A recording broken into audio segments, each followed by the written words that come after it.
Est-ce que les assurances pour chiens sont réellement utiles ou est-ce que c'est de la pure arnaque? C'est exactement la question à laquelle on va répondre dans cette vidéo.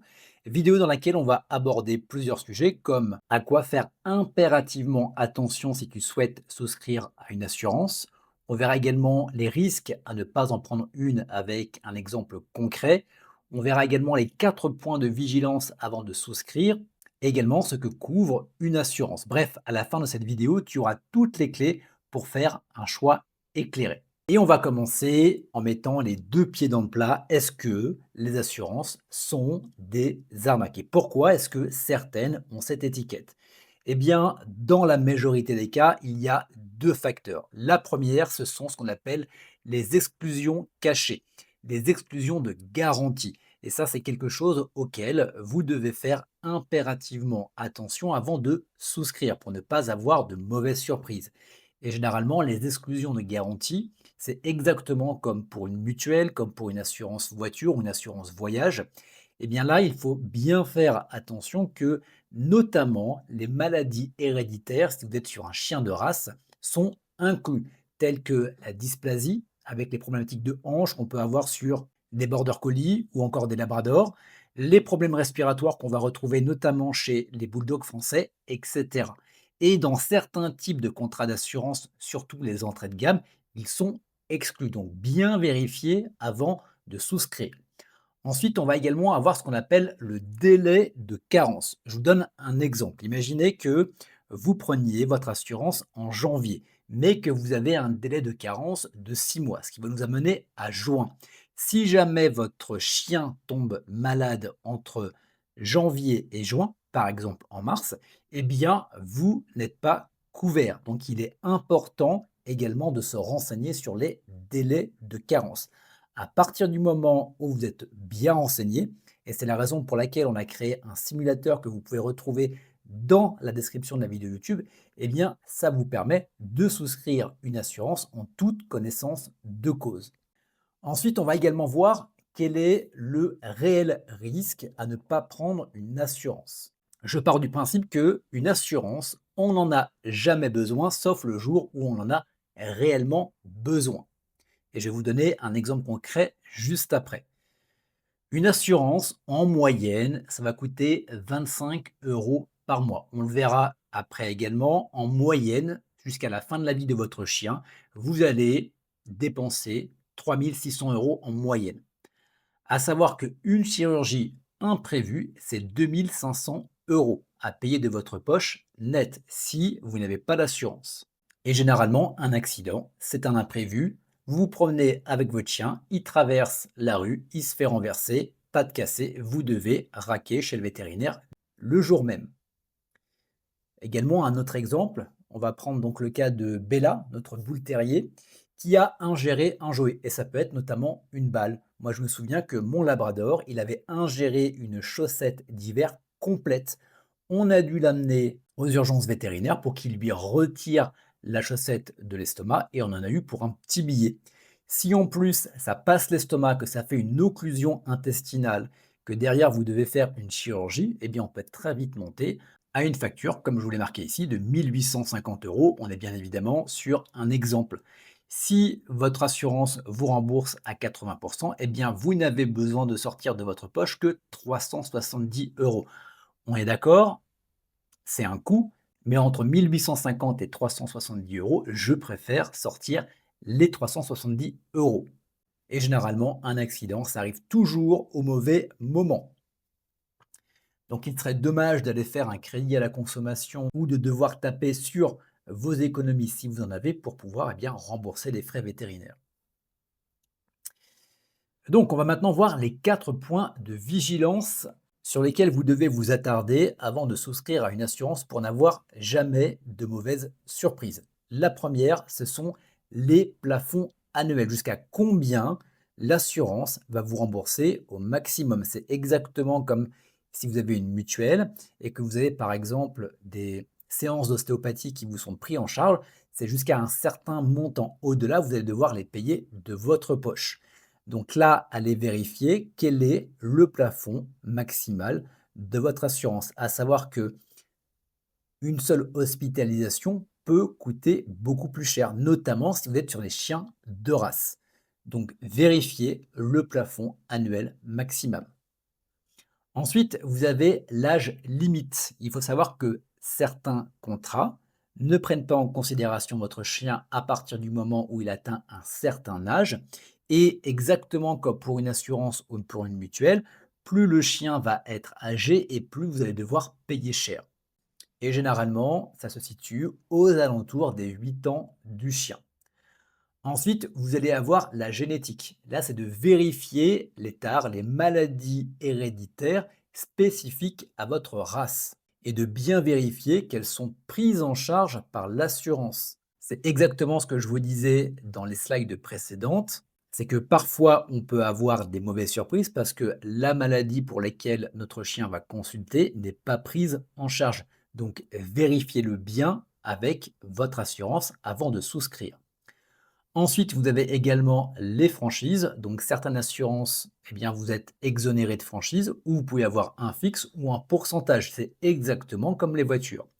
Donc, vérifiez bien par rapport au montant et le forfait souscrit auprès de votre assurance, à combien s'élève la franchise, toujours pour ne pas avoir de mauvaises surprises.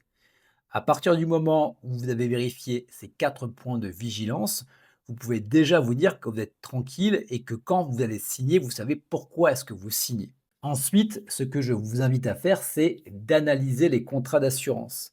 Vérifiez bien dans votre contrat d'assurance, en fonction de ce que vous voulez pour votre chien, que les accidents sont bien couverts. Donc, accident, ça va être de la chirurgie d'urgence, notamment une patte cassée. Ça va être de l'hospitalisation, de la radiographie suite à un imprévu. Donc imaginez que votre chien boite, vous ne savez pas pourquoi, eh bien peut-être qu'il a une patte cassée, peut-être qu'il y a autre chose, donc vous allez d'abord devoir passer par une radiographie. Ensuite, eh bien, tout ce qui va être maladie et tout ce qui s'ensuit, tel que par exemple les analyses de sang, etc. Les traitements, sachant que également en cas de cancer, eh bien, vous avez des traitements pour votre chien. Donc c'est également quelque chose qu'il faut prendre en compte. Vous avez également du diabète ou autres maladies chroniques, telles que des problèmes de peau, qui font que derrière, vous allez devoir prendre des médicaments pratiquement à vie pour votre chien. Donc c'est également à prendre en considération. Et il faut bien comprendre également sur quel type de race vous allez et quelles sont les pathologies qui peuvent survenir par rapport à la race de votre chien. Également, voyez si les diagnostics sont pris en compte. Ça va être par exemple des examens avancés tels que des IRM, des scanners, des échographies. Peut-être que votre chien, depuis un moment, il a des problèmes pour aller à la selle. Eh bien, le vétérinaire va devoir faire un diagnostic, peut-être notamment avec une échographie. Donc, vérifiez bien que c'est pris en charge. Et ensuite, eh bien, vous avez tout le côté prévention, qui sont généralement des forfaits annuels, que ce soit pour les vaccins, les rappels, mais également le vermifuge, la stérilisation et également le détartrage. Donc à savoir que tout n'est pas obligatoire, mais c'est important de savoir vers quoi vous allez et qu'est-ce qui est pris en charge en fonction de vos besoins. Et pour vous donner un exemple, alors ça c'est une question qui revient, c'est une réflexion qui revient régulièrement et elle est tout à fait légitime, c'est pourquoi est-ce que finalement je n'économiserai pas par moi-même? Eh bien, regardez par rapport à ce schéma. Voici le coût cumulé du prix d'une assurance. Si on compte une assurance à 25 € par mois sur la durée de vie de votre chien, qui est généralement de 10 à 12 ans en moyenne, eh bien, vous allez dépenser environ 3 600 €. Le coût d'un gros accident, en comprenant le diagnostic, la chirurgie, peut-être les traitements post-traumatiques, eh bien, on va être sur une moyenne de 6 100 €. Ça va dépendre également de la taille de votre chien, ça va dépendre également de l'âge du chien et de la race. Donc, c'est-à-dire que vous rentabilisez en une opération, en un accident, l'ensemble de votre mutuelle assurance. Et comme je dis, une assurance, on n'en a jamais besoin, sauf le jour où on en a réellement besoin. On se dit, heureusement que je l'ai souscrite. Ensuite, vous pouvez également faire, de l'épargne, à savoir que vous avez le risque de ne pas avoir économisé assez, sachant que votre chien ne va pas attendre 10 à 12 ans avant de faire un accident, c'est imprévu et vous pouvez avoir un accident qui va être fait au bout de 1 ou 2 ans. Donc vous n'aurez pas économisé assez, justement pour pouvoir payer les frais vétérinaires de votre chien, à moins que vous n'ayez 6 à 7 000 euros à mettre de côté, en partant du principe qu'on est sur une moyenne. Donc finalement, l'assurance, elle transforme un risque financier qui est imprévisible en une charge fixe maîtrisée. 25 euros par mois tous les mois pendant 10 ans, c'est beaucoup plus facile de l'intégrer dans un budget que de se dire on verra et que vous ayez un gros imprévu avec votre chien. Ça peut être ce week-end en balade. Est-ce que vous êtes capable de sortir là, maintenant, tout de suite, entre 3 à 5 000 euros ce week-end pour des frais vétérinaires de votre chien? Posez-vous simplement cette question-là. Donc en parlant d'assurance, il y en a énormément. Voici notre top 5. D'ailleurs, on a tourné une vidéo à ce sujet où on les compare en fonction du type de chien, en fonction de votre budget et encore d'autres variables. Je vous mettrai la vidéo dans le i comme information ou dans la description de la vidéo YouTube.